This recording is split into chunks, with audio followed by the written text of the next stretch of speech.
And hello again, I have the Makita cordless drill, and this one seems to have the problem with the forward and backward button. It always goes just forward. So I will open it, and I suspect that this part will be broken.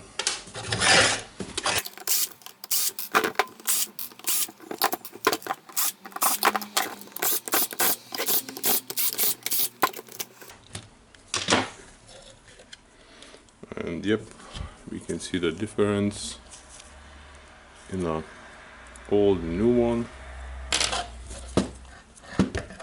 There's our small plastic piece. Here it is.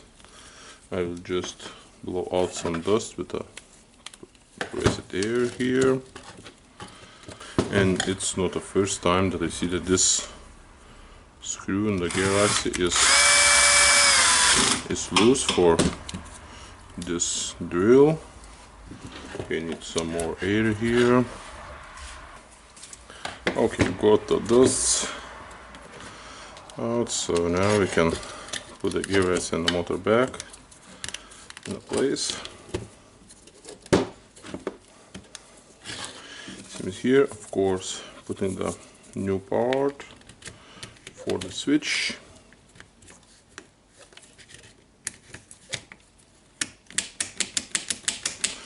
Now it can move back and forward.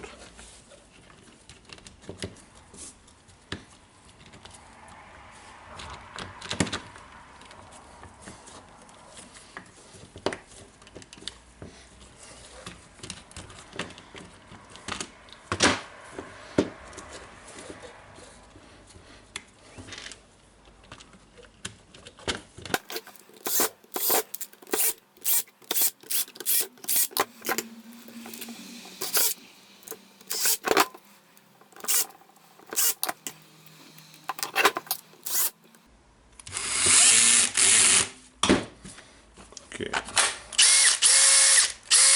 it goes forward and it goes backwards.